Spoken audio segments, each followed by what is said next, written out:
Summer routines live or die by how easy they are, and honestly, if something takes too much effort, I'm out. That's why Groones is my go-to. It's my one daily pack of gummies covering my greens, vitamins, and minerals. Plus, it has 6 grams of prebiotic fiber, which is more than 2 cups of broccoli. No mixing powders, no giant pills, no hassle. I just rip open the pack and I'm done. They taste good and they make it easy to stay on top of my health, even when life gets busy. Save up to 52% with the code PODCAST at Groones.co. That's code PODCAST at GRUNS.co.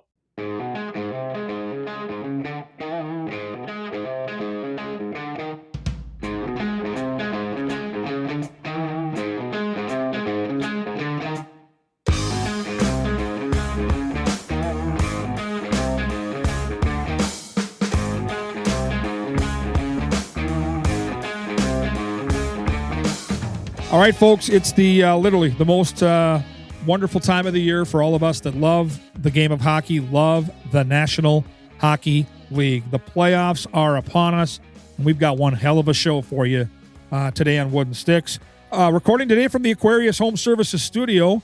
That studio is on the move. We're in Dallas. We're in Big D in the shadows of American Airlines Arena.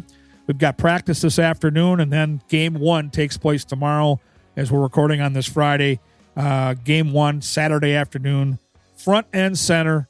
I think the best series in round 1 throughout the National, but the Wild and their rivals, the Dallas Stars. It should be epic, and we're going to break it all down today with former Wild goalie Alex Stalock.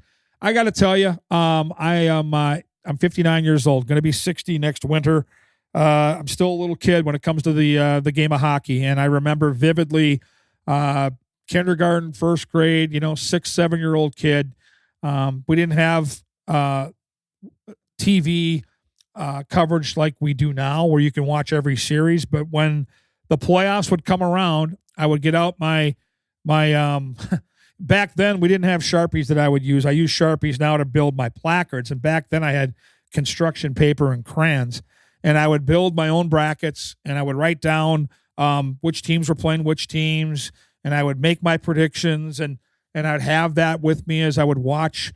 Back then, it was you watch the sports on your local TV, whether it was ABC, CBS, whatever. They have the updates at 10 o'clock at night. You get highlights from across the league, and if the North Stars were in the playoffs, clearly you get some updates within those broadcasts. But I loved kind of writing that stuff down, making predictions, and I still do it, and I've done it ever since. And if you follow me on social media, you'll see my predictions there as well. You're going to get to go game by game, series by series with myself and Alex Stalock today. We're going to break down all 8 series. We're going to save the best for last, and we're going to dive deep into the goaltending situation. Quinn Hughes not being with the team yesterday at practice and what that means, and who has the advantage in certain matchups within each series and how they're going to play out. So you're going to get treated to playoff hockey front to back today on the show. Before we get to Alex Stalock and all these great and exciting predictions, we've got to first pay tribute, say thanks to the people that make this show happen. I'll start with my dear friend John Schweitz and Minnesota Masonic Charities. Today I want to talk a little bit about the Minnesota Masonic Charities. When you think about the Masons, I get it. You think about the funny hats, those pancake breakfasts, which are phenomenal. My dear friend John Schweitz and I have chatted about this, and it's so much more than that. They've got the Masonic Home over in Bloomington. They've got the hospital for the children over at the U of M. They are the largest fraternal organization in terms of charitable needs in our country, and they deserve a ton of recognition. So thank you, Minnesota Masonic Charities, for all you do and for supporting us over here at Talk North, and a special thanks to my good friend John Schweitz. Also want to thank the great people at Onyx Fish and Onyx Maps. If you like to hunt or fish, I highly recommend checking out onyxmaps.com. Check it out for onyxmaps.com/hunt or onyxmaps.com/fish. Stop fishing the same lake because it's the only one you know. Onyx Fish lets you filter lakes by species, abundance, trophy, and keeper potential so you can make a smarter call on where to spend your Saturday before you ever hitch up the trailer. It's only $34.99 for the year, less than a spool of good braid. Download Onyx Fish on the App Store or go to onyxmaps.com/fish and fish smarter this season. And of course, our friends over at Lexus of Wayzata and Maplewood. Up next, the Stanley Cup. It takes 16 wins. There are 8 series that start this weekend. Alex Stalock and I break it all down next, right here on Wooden Sticks.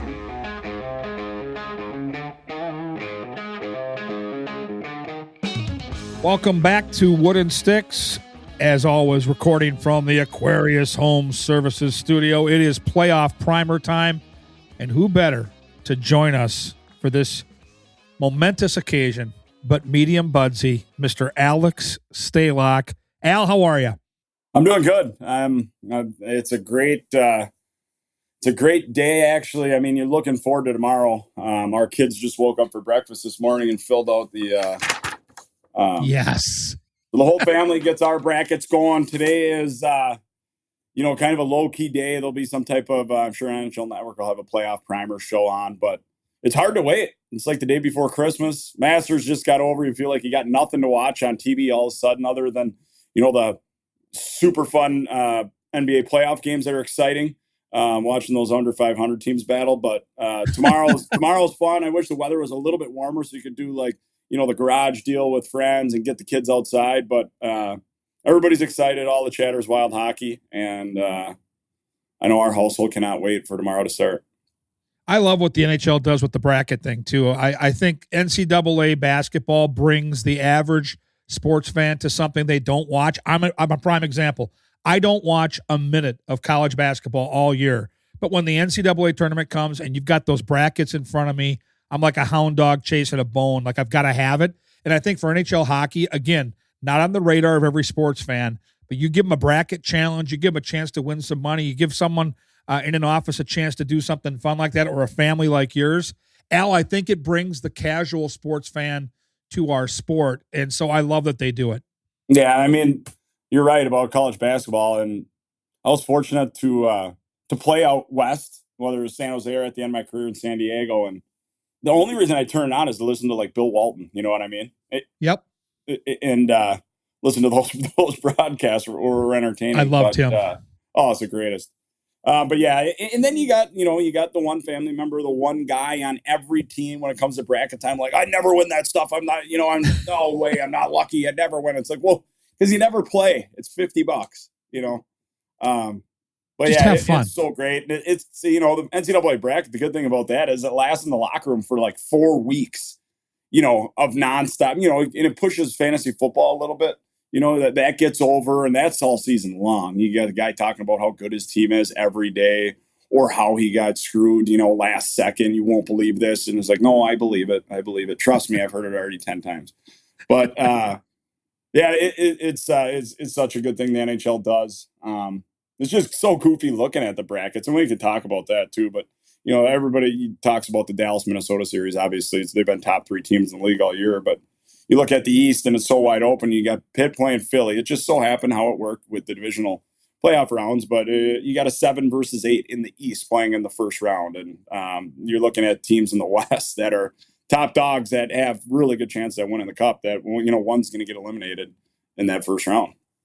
Yeah, I saw some bitterness on social media about that, especially Wild fans. And I understand the angst, but the way you have to look at it is this, and I think it's a glass half full way of doing it, but 82 games is a grind. You look at your star players, they're playing big minutes.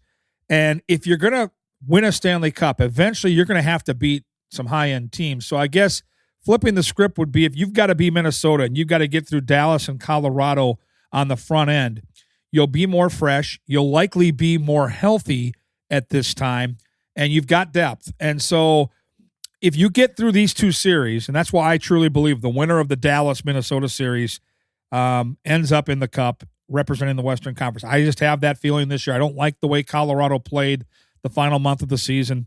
I don't trust their goaltending. We're going to get into all this when we do our series preview for all 8 of these. But the silver lining could be out. This team is pretty healthy right now, and they've got depth, and they're physical. So you beat 2 of the best 3 teams in the league on the front end. The rest of it might just take care of itself. Yeah, I mean, you hope, and you come into a series like that, it's going to be a war, and it's going to be at least a 6-7 game series.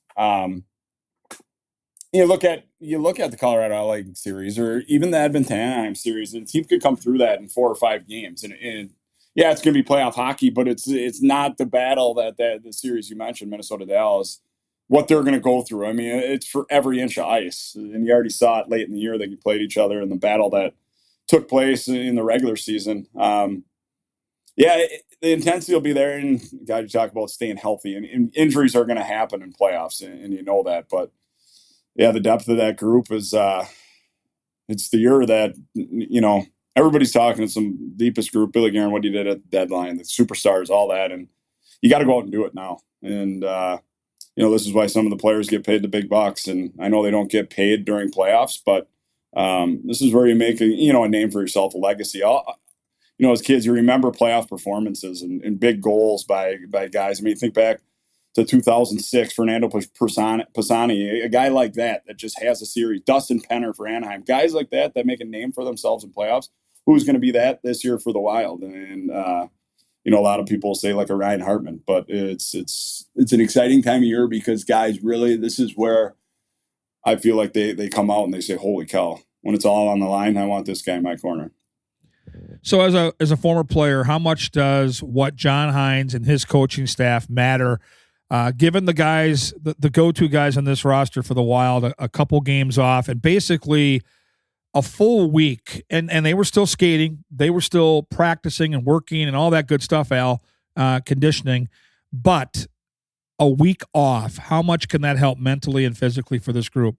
Oh, I think it's a ton, and I heard Billy on the last game against Anaheim, he talked about guys just can't turn it off, and so they're wired, and he used Eriksson Ek as an example, and he just can't help himself in the last game when it really doesn't mean anything of sticking his leg in front of a slap shot. And that's just how he is. And those are the guys, you want in a playoff series fully healthy because throughout the regular season, I mean, a guy like Eriksson Ek, I mean, every single game, I can't imagine what his back feels like.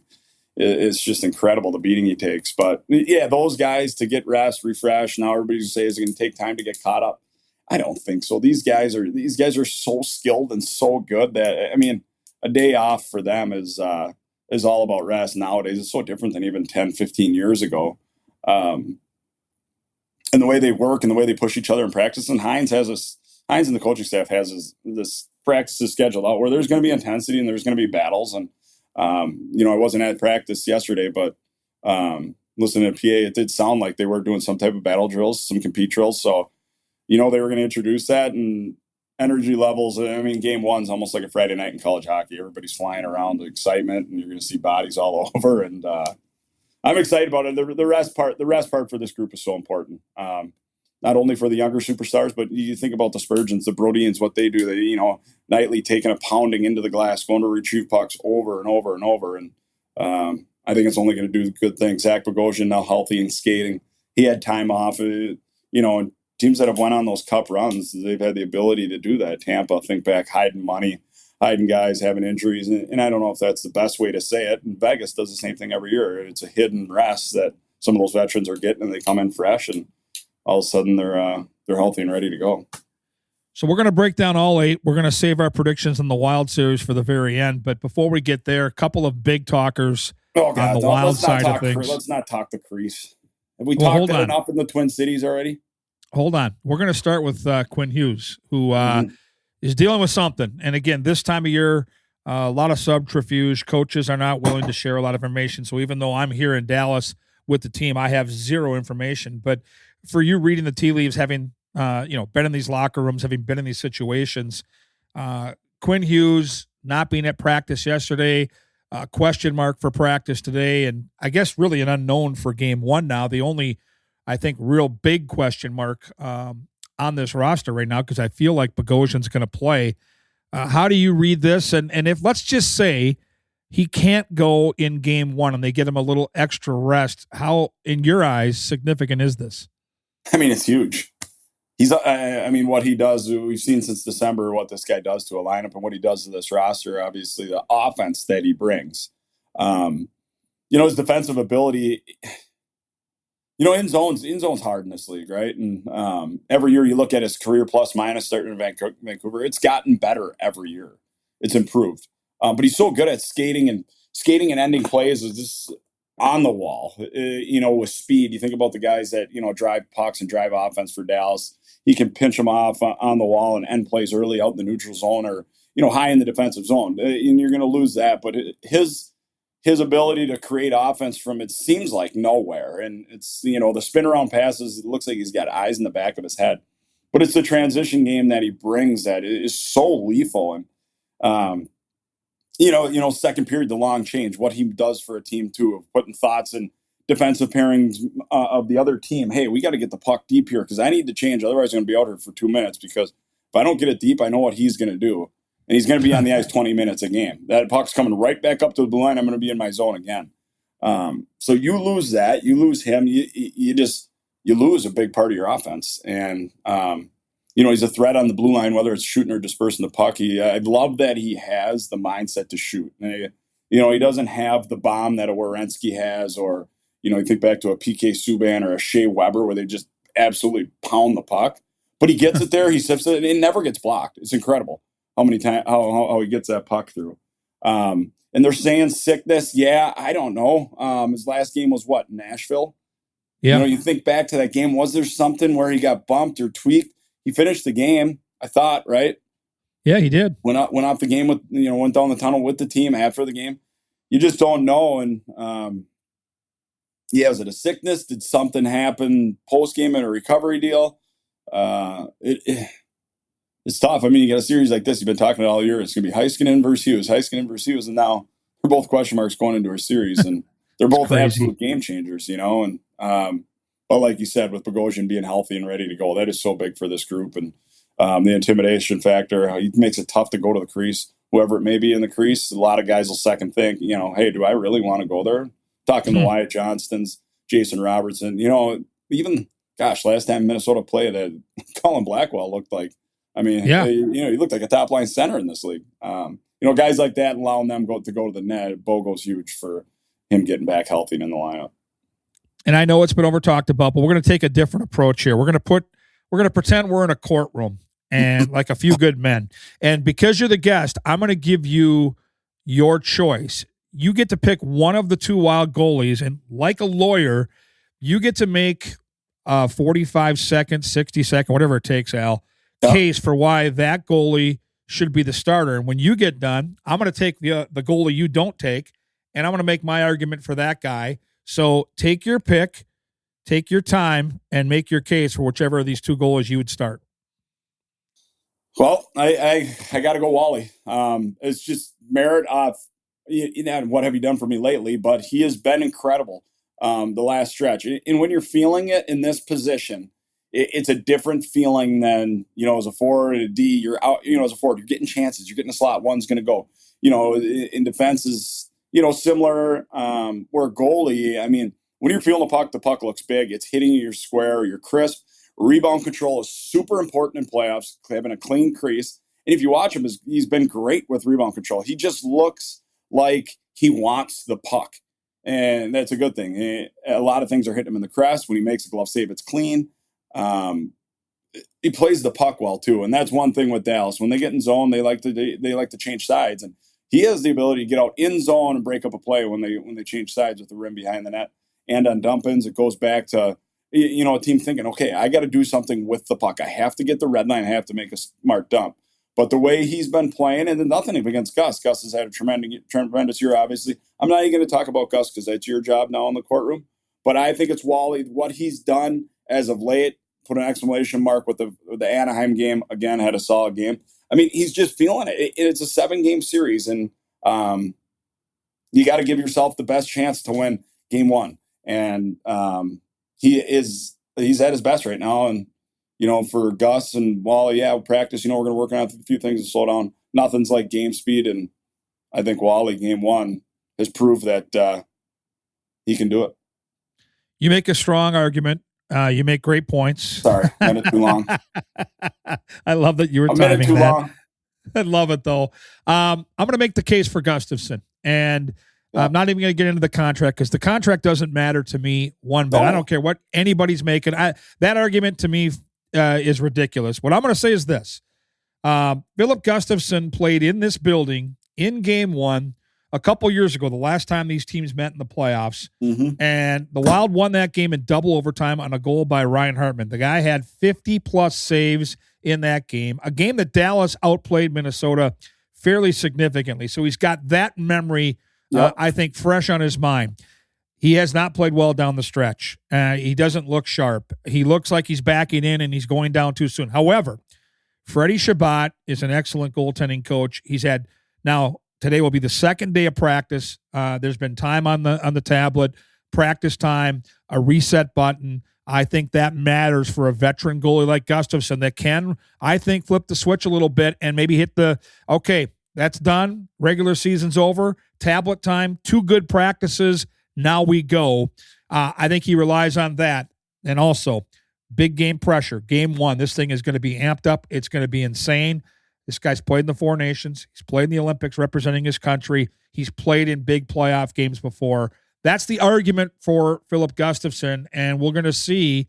We're going to find out likely today at practice, maybe find out at the latest tomorrow morning from this coaching staff which direction they go. But I certainly think it'll have a huge impact. I'm with you, though. I think both guys are going to get time in this series. I think both guys are going to get a run within these playoffs, and if the Wild are going to make a run at a cup, I think both guys are going to get 6 to 8 wins each because it's going to take 16. Yeah, I mean, you hope you really want to see both goalies. Both goalies mean there was a struggle at some point. Well, there's going to be a struggle in this series. You want one to get hot and go. You want to get one to be hot and go. I do know I'll be refreshing my Twitter, my X feed. Sorry, with Russo's feed because he will be the first to break it. He's been hearing things. Yeah, I've heard. Yep. So and he was. I saw that the whole playoff schedule came out. He tweeted that. I'm sure Bettman just emailed him that. That came through. That came through right away on my phone this morning from another group that the playoff, all the playoff schedules are out. But one more practice today is I wish I could be there. And I did talk about, was this trip necessary to have an EBUB, which is an emergency backup broadcaster, and that got shut down and denied. But which is too bad. And to dive into this a little bit, like we've been in this situation. I've been in this situation before. Who's playing this game? This was back in San Jose. We were up 3-0 in the series. We ended up losing that series 4-3. The old reverse sweep. LA went on to win the cup. But game 6, the coaching staff, this was the same thing. Who's going to start game 6? The coaches told us to go off the ice at the exact same time. And at the time, the other goaltender was Antti Niemi. So none of these writers had any idea. So we got done with practice. We were sitting there drinking water and we were just hanging. And we both had like smiles on our face. Now, granted, the series wasn't going right. You could feel the momentum shifting to LA. But we turned to each other and we were like, all right, let's go off now. We both exited the ice at the exact same time. So they couldn't say, last one out. And they still didn't have their mind made up who was going to play. So I was told, just get off the ice at the same time. So I'll be interested to see today how that goes. If there's one that gets off super early, hey, wow, he's getting off early. Is he the guy? A lot of reading into that. Or if they both squeeze through the door at the same time, because that door at the American Airlines Center on the Dallas bench is a double wide. So they both. Oh, you could go too. They both could slide through right at the same time, and off they go, and it would send that media group into a frenzy. I love it, especially if Russo, gets his head might explode, literally. I can't wait. I will be. He'll be 3 coffees in the whole bit. Yeah. I'll be refreshing. We'll go longer on the Wild predictions at the end. We'll go fairly quick through all these series. We're going to start, Al, in the Eastern Conference. We've got the Battle of Pennsylvania cranking up tomorrow night as it is. Philadelphia on the road at Pittsburgh. Your thoughts? 2 coaches of the year candidates, I think, in my opinion, Muse and Tocchet, obviously what they've done for those groups. Philly's fun to watch, the refresh that Zegras has. Drysdale, Michkov's game's picking up. But honestly, for them, Vladar has been the MVP. Yes. When they're in town, I was talking to Brian Boucher about that. And he's like, honestly, if it was not for him, it wouldn't even be close. And then the run they went on, I mean, it was historic. I remember the actual stats, how many points they're out with, how many to go to pass Columbus, Detroit. This is incredible. I I mean, you got Sidney Crosby though, and it's hard to go against Sid the Kid, what he does at playoff time, and it's a veteran group versus a young, excited group. It's going to be an interesting series, and if Philly gets some to go early on Pittsburgh's goaltending, that's another series where you could see some goaltending carousel. But it's a veteran team. How are they going to play against some young kids that are getting into playoffs for the first time? What's your official pick? I'm going to take Pittsburgh. I just have How many to go games? with Crosby, Letang. I think that's a 6-game series. Okay, I really do. I'm going to agree with the length of the series. And I'm a giant Crosby, and I love the Penguins and all that good stuff. Is there one more run? It'd be really cool. But these aren't the movies here. And I think the young, youthful Flyers are rolling right now. I love Tocchet. I love the juice these guys have right now. I'm a huge Konechny fan. I think Konechny has a big series. I think the Flyers win in 6. I think their goaltending is much more reliable than Pittsburgh's. I think it's going to be a fascinating series. The venom with those two cities. It's going to be get your popcorn, must-see TV. The next series I might sleep through. I honestly, I don't really care, but we still have to pick it. So it's Ottawa at Carolina. I need a winner in the series and how many games it's going to go. Well, we did a bunch of dads over here did a pull out of the hat. You get first round pick. Actually, Carolina was the team that went first in that draft. Name got pulled. Wow. Carolina was taken over a Colorado, over a Minnesota. So that was an interesting take.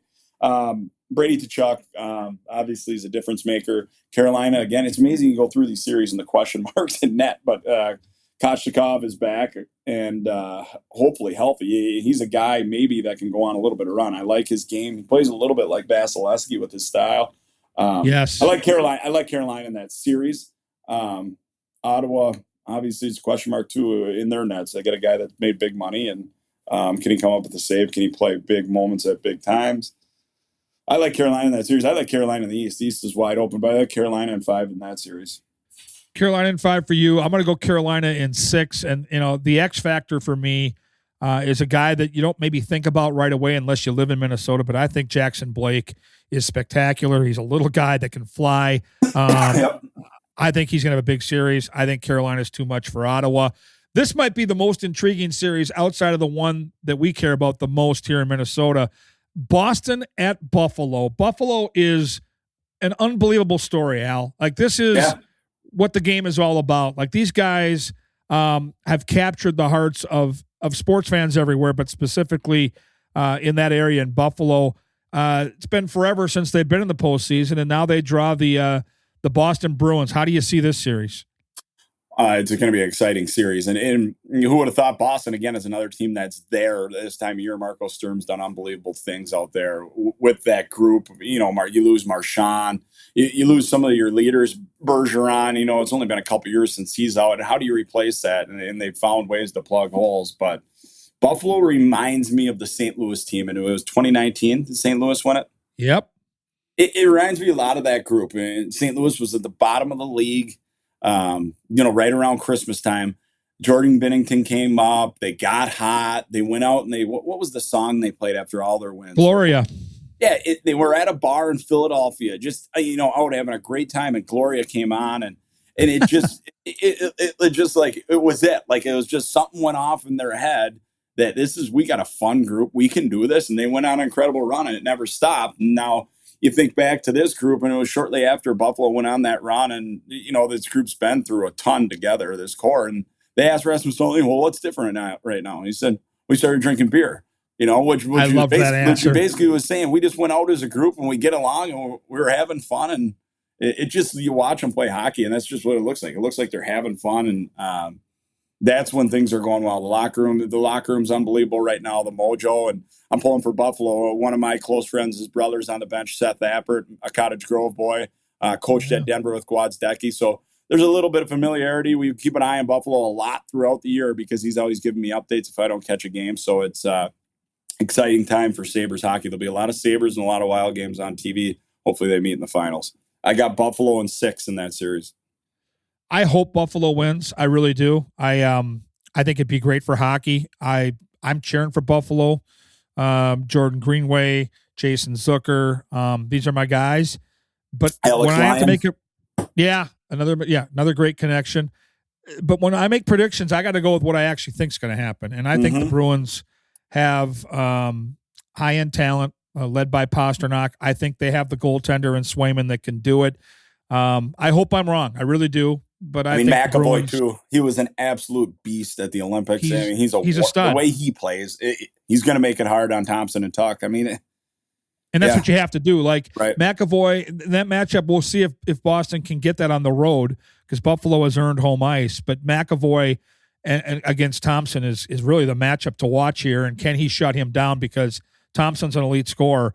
And I just think Swayman, dude, like this guy is an elite goalie, and I think he might be a difference maker. I've got the Bruins winning it in 6. I am, of all the series, not including the Wild and the Dallas Stars, that's the series I most want to watch. I'm really excited to watch that one. It looks like you're going to get set up for that too, because they're getting the Sunday draw. So you might be every other, which is great. For you, if you like offense, I think this could be the highest scoring series in all the playoffs this year. Really fun series, I think, to watch. Montreal takes on Tampa, who's got the home ice. Coach Cooper with the ring cred, the Stanley Cup credibility. This is an intriguing one to try to predict here, Al. Yeah, it really is. It's similar to that Philadelphia-Pittsburgh series. You got veteran guys in Tampa that have been there and done it. Now, where are they at as mindset? Are they, let's get one more here, boys. Let's get one more. Or what do they have left in the tank? Hedman's limping into the playoffs. You don't know what's going on with him. He's such a key part for that group. Vasilevsky, where's his mind at? Is it here in the United States or is it back home in Moscow for the summer? It's just an interesting dynamic. I love Jake Gensel, obviously.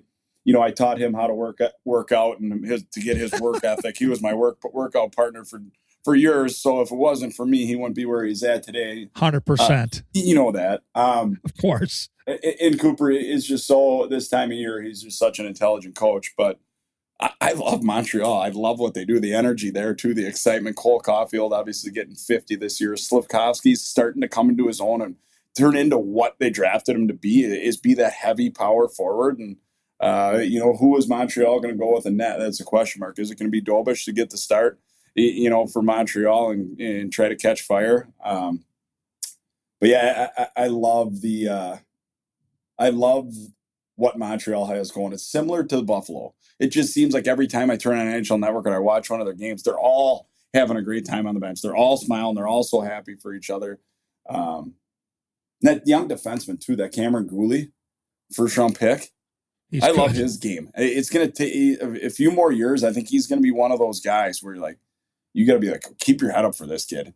He hits hard in a series. I think he's a guy that can go through a guy and stir a Tampa team up. And he's got no holds against finishing off a Kucherov, finishing off a Gensel, finishing off a Point. Yeah, I like Montreal in this series in 7.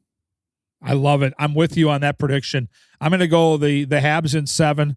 Martin St. Louis, what a coaching job coming back to Tampa to beat his old team. He's been phenomenal behind the bench, and I'm a huge fan of Cole Caulfield. Like, this kid's electric. He broke our hearts when the Wild were up in Montreal, scored that goal in the closing seconds. He's that guy, though, Al. Like, the bigger the moment, the better this guy plays. They call him Mr. Saturday Night because Hockey Night in Canada, he had a bunch of game-winning goals in that scenario. I think Tampa's going to have a really hard time slowing him down. I think it's going to be a fascinating offensive back and forth type of series. I hope it goes 7. I hope we're both right and we get treated to 7 games in that series because I think it's going to be one that really brings you to the edge of your seat. Let's rotate to the West. Let's start with a series that I don't think is going to be overly exciting. I do think it's going to be over quick. I'll be interested to hear if you concur, but the Ducks stumbled their way down the stretch. 2 games I think they won here in the month of April. They're going to play Edmonton, who, you know what, a couple months ago I was not a fan of again. They just, here they are again, right? The Oilers, after going to the Cup back-to-back years, it looks to me like they're in a great spot on their side of the bracket, and I don't know how they don't make quick work of these guys. How do you see this series? Yeah, I think you said it best. Edmonton, and did Draisaitl do the Mark Stone? Did he do the Hedman? You wonder how that played out because he was out significant time and they kept winning. It didn't look like much. an innocent hit behind the net, and you got to think it's lower body growing, something like that just got tweaked. But he was back in Germany. It was almost like he just needed some time away, because you think back to at that time, it was Edmonton. It was a question every night: what is going on with this group? And hopefully he's refreshed and has got his mind in the right place, because 97 can do crazy things on the ice. He can carry a series on his own.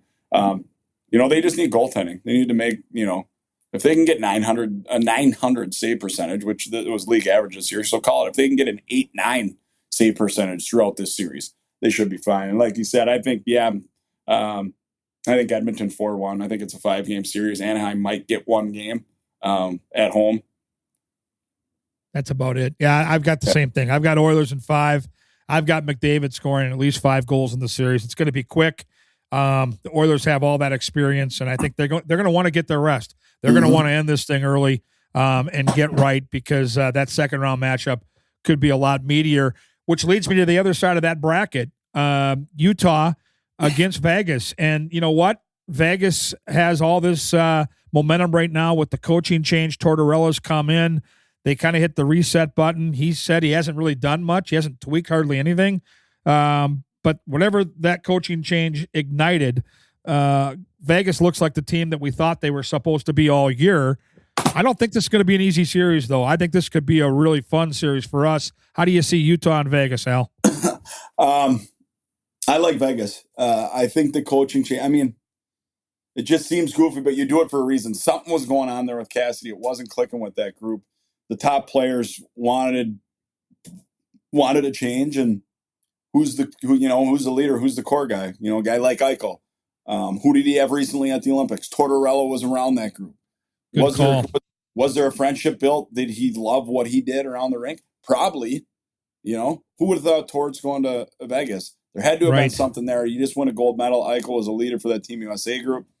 And I think he did an interview. It was a fun little interview with on the bench, but he asked what he's done. He's like, I'm just steering these guys. They're doing it all themselves. I'm just making sure they're going in the right direction. And you hear stories about when he won the Cup in Tampa with that group, and it was kind of the same deal, what he did with that group, the St. Louis, LeCavalier, Brad Richards. So Vegas is going to be a tough out. They're veterans. They've been those defensemen. They're rugged. They don't give up a ton of scoring plays. Goaltending for that group. If they can get any, they're going to be a tough out. And I love Utah. I love the way they play. They're so fun to watch. Cooley, Keller, Schmaltz, they got all the skill in the world. All right, can they get it done in playoffs against a Vegas team that's been around and knows how to defend? It's not going to be as easy as it is. There's not all the east-west dipsy-do plays, backdoor plays that, they're used to making in Utah. They got all the skill in the world, but a ton of them haven't played playoff hockey. And they're playing against a Vegas team that not only on the back end, you think up front who Vegas has. They got the Stones, they got Eichel, they got Tomas Hertl, who's played in Stanley Cup finals and made deep runs. There's a lot of veterans. I think Vegas wins that series in 6. And that's a sleeper team for me, Vegas. And I know Minnesota fans hate anything Golden Knights, but a new coach, a refreshed group, they're not going to be an easy out if they get any type of goaltending. Vegas, I'm with you. I'm going to agree with you on this. I think it's going to be a longer series. I've got Vegas in 7, and I think Utah's talent is going to carry them through on some in some situations, specifically when they're at home. I think that building, the Delta Center, is going to be absolutely rocking. But the experience that Vegas brings to the table, the coaching change matters. Vegas finds a way to survive that series. All right, here we go. L.A. Kings, sans Kevin Fiala, have found their way back into the playoffs. They're taking on the Colorado Avalanche, the betting favorite to win the Stanley Cup. Will there be intrigue with the Kings and the Avalanche, Al? None. I hate LA for what they've done. The years I was in San Jose, I hate LA. Our training camp used to revolve around LA. It's almost like the new Dallas for Minnesota. We'd go into training camp. Is this going to beat LA? If we make this play, is it going to beat LA? We had to get by LA. But yeah, I love Anze Kopitar. I respect the hell out of his game. I love what he's done, his career. But no, I got Colorado in 3. You trumped me. I was so excited for my first sweep prediction. LA's going to go away after 3. They're just going to wave the white flag and say, we don't want the home ice revenue. We've had enough of getting beat 6-1 tomorrow. The Lakers have a game tomorrow. We'll give them the court. I got Colorado in 3. I think it actually goes 4. I think the Kings are going to stretch it out one more game. They're going to get the brooms out after 4. I love that you went LA losing in 3. That is so damn funny. All right, we're going to spend a little more time on this series because it's really the only one that matters. Correct. The Dallas Stars, the Minnesota Wild. We got a little taste of it a couple weeks ago on national TV. It was nasty. It was in your face. The tempers were there. I loved it. It's going to be I think, an absolute war.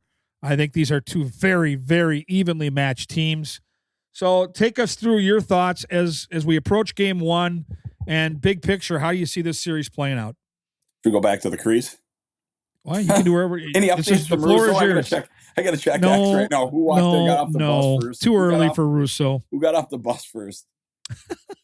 Oh, man, where do you start? Do you start with the X factors of the series? Who I think are going to be the X factors for either team? Sure. Winning? I think Dallas. It has to be Duchesne. I think it's going to be a Duchesne. That's going to be an X factor. If he has a good series, a strong series where he puts up points, it's going to be tough for the Wild. If he goes night and he's quiet, if you keep Dutchy quiet, I think it's a Minnesota series. And the other way, I think the X factor for the Wild, and we've talked about him all year long, but Ryan Hartman, 100%. He gets hot. He scores big goals. He gets under their skin. I think there are 2 for the Wild, though. I think Hartman for sure is 1. I think Vladimir Tarasenko is the other. I think the way he's playing out down the stretch, the cup cred he brings to the table, the way he takes care of himself, the mindset he brings. Hartman for sure is top of list and top of mind, but I think Tarasenko can play a huge role in the series as well. Yeah, I mean, he's done it in the past with St. Louis. He has the ability to score. He's one of those guys that can beat a goalie without traffic. He's got that release from range. His leadership, too, in that room. He's been around in situations where it's felt like it's gone the other way. Series have turned and, they've came back and won series. You're right with him. And the Stars are going to cancel the Stars out, right? Which leads to what? Special teams. That's kind of what this Dallas team has lived on and relied on this year. It's been so good. Shutting down Johnston. The Wild are going to have the ability to shut him down. And who does he play like? A guy that I played with for years, Joe Pavelski. He doesn't have the Connor McDavid to him. He doesn't have the Nathan McKinnon to him where he's like, oh, God, he's getting the puck. He's winding up. Here we go. But he is so smart in the offensive zone and hiding in quiet areas, finding space. He tips everything, and he gets around the net. But the thing there is the Wild have Bogo back. They got Middleton. They have the ability to push him out. And that's where I think, obviously, the special teams throughout the season, you say it, the lead up into any game, but it's a special team series. The penalty kill for the Wild has been the storyline for playoffs of history. Can that get fixed? I think that's the huge talker. And, the three big things is goaltending on both sides. And this goes to Dallas. And this is Dallas, too, in their crease. And there's got to be a little bit of, question mark doubt there. Jake Ottinger, we love him. He's ours. He's Minnesotan. He's had an unbelievable career. He's won everything. He's won at BU, World Junior Championship. He's won Olympic gold. He's been on the Four Nations team. He's done all that. You think back to his rookie year in playoffs. He had that one unbelievable series in Calgary. They lost in 7. Calgary had a hell of a year. And he was unbelievable in that series. I think he had, I just looked, it was like a 9.5 save percentage in that series. But since then, he's been right around 990, and he's just been probably okay. Where you got to steal a series as a superstar goalie, and he just hasn't done that. And he didn't win the Calgary series; he got it to 7, but he hasn't stole a series for this team yet. And I think that's a question mark for Dallas. Okay, who's going to win the special teams game? And then I think it's the depth guys. And you saw the last outing with the Minnesota when they played Dallas, and it felt like Dallas's bottom 6. They were highly effective that game. Now, was it one of those games where they're still working on lines with Hines? Who was with who? Do we love this matchup? But I just love Minnesota's bottom 6. You get into a series, it's going to wear down those guys like the Colin Blackwell that we talked about earlier that looked like a superstar that night. I think when you get into playoff time, you lose the space, the ability of what he does. Well, I think the Quinn Hughes thing is at least pesky right now, and I get a little bit worried about it. But I will say this, and people are going to probably come at me for this commentary, but I don't care. I think the most important blue liner for Minnesota in this series is not Quinn Hughes. It's Brock Faber.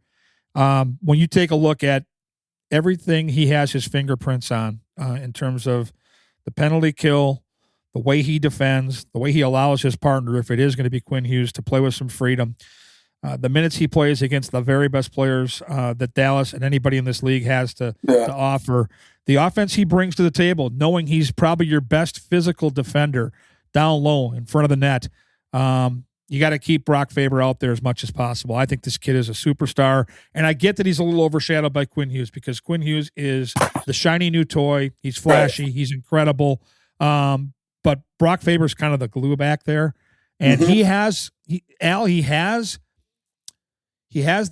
ability to make big plays, and he's done it against Dallas a couple times. I think back to that playoff series. It was his rookie year. He made that incredible save where he pulled the puck damn near out of the net. I think that overtime winner after the Christmas break the next year when he beat Ottinger on that stuff in 3-on-3 and did that celebration to the crowd. Like I have so much respect for the way Brock Faber plays the game and how valuable he is for this hockey team. But I love that you brought up the special teams because there's another layer to that in my mind as I look at this series.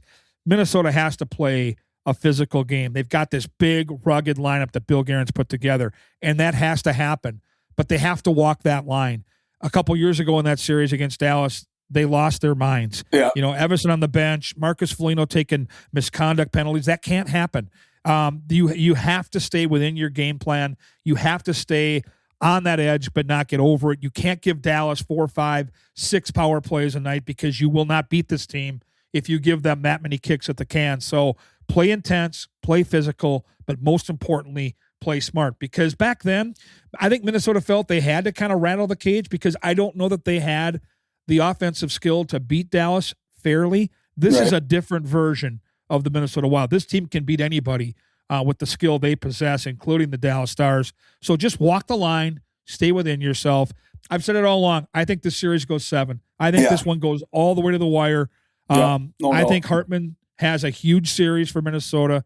I've got the Wild in 7. As I mentioned, I think both goalies are going to get a win in this series. I believe that. I know it flies against getting hot and staying in there. I think there's going to be a lot of tugging back and forth in this series, and so I've got Wild in 7. How about you? Yeah, that's not good for you. There's going to be days where you're going to have to reach out and call me. Well, you're gonna have to, if anybody comes at you, let me know about that Faber take. Because I mean, if you don't understand what he does for this group, then you shouldn't be watching hockey or talking hockey. Because on a nightly basis, what that kid does, the way he competes, is a lot like McAvoy. You know, their games are very similar, and he's physical, and he's just so fun to watch. And his joy, what he does, he lays it all on the line. He blocks everything he possibly can. No, I mean, I do. I have Wild in 7. I just want this series to start. I can't wait for this thing to go tomorrow. But it'll be fun to see who is that guy in this series. And you want it to be Ryan Hartman, just to get under the skin of the Dallas players. But could it be a Tarasenko? Could it be a Johansson? Who's it going to be in this series? You know what Eriksson Ek's going to do. He's going to finish this series with a bubble. You know what I mean? It's what's going to happen. And at some point in this playoffs, he's going to be in a bubble or a cage multiple times. And it'll be fun to see the superstars shoot it out. Boldy's absolutely taken over that game at the end of the year in Dallas. He was just playing like a beast. He was running guys over. He looked like a man above, amongst boys, just battling for pucks on the wall and throwing guys down. And the experience is there now. And you can't say, oh, have they done it enough? Have they done it enough? This group's been in there and they're ready to do it. So it's I agree. It's time. And 4:30 can't come early enough tomorrow. And the big answer, I know you'll text me when we find out who's going in game 1. Yeah, I'll text you as soon as I find out. Let's just do this real quick, and then we'll let you get to your golf event today. 4:30 start time. Family going to watch that game. Clearly, neighborhood maybe going to come over and share in the feast. Is it a pizza party? Are you going to fight through the bad weather and fire up the grill? Is it takeout? Maybe you're going to do a little Chinese food. What are the Stalocks going to do for that 4:30 puck drop? Because the one thing I know, Al, if you're a veteran, you've got to have that food ready to go before puck drop, because once 4:30 comes, I know it's time to hunker down and get into this thing, and it could be a long one. So what's the food? Honestly, there was a message sent yesterday. Do you want me to pull out the Blackstone and maybe get some steaks or some? And this was coming from my buddy. I think we're going to go to his garage. Do you want me to pull out the Blackstone and get some steaks or maybe some Philly beef, like sandwiches, some stuff like that? I was like, you know what? Let's just do like a Papa Murphy's deal, where like we can have it ready and we can just, they're taking bakes or whatever it is, right? So you just slide them in the oven. The kids come in, they say we're hungry. Boom, 15 minutes later, they can have their pizza, right? And the adults, we get our combination, whatever we get, whatever they call it there, was everything's on it. Hey, we're so hungry. Let's just get that up. And all it takes is walking into the kitchen and right back to the TV. You don't leave the hunker. You don't have to be flipping anything. And when it comes down to the game, I mean, it's there. You know that. Like, boom, you can't miss a thing. You can't miss Le Panth, whatever he's going to call. The Panther will be purring. And he's going to come down to you, your takes. It's going to be all good. I'm going to be all eyes. 4:37 Central Time. The hunker will be on. The food will be in the oven. It'll be a Papa Murphy's Day Saturday. Can't wait. I'll be texting you from practice this afternoon. I know you'll be at the golf course. Have a great time. Thanks for doing this, Al. And we're going to do it again. We'll have some playoff shows to get to here throughout the process. Make sure little Budsy gets up high in those bleachers, because it's hard to see over those boards for that Budsy. He's a little guy, and we got to take care of Radio Joe. Taking him to the movies tonight in Dallas. He doesn't go to the theater very often. He's usually playing Golden Tee and having, as he says, a million beers. But tonight, he's locking down. He's going to the movies with Big Budsy, and it's going to be a good time. So, Al, enjoy the game tomorrow. I'll text you, and we'll talk a lot more than people ever realize. Yeah, right. And you're the absolute best. All right. Thanks, you guys.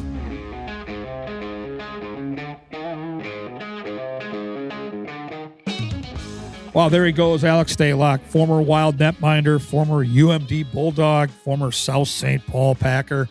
One of my dear friends. We're so lucky to have him on the broadcast side with us.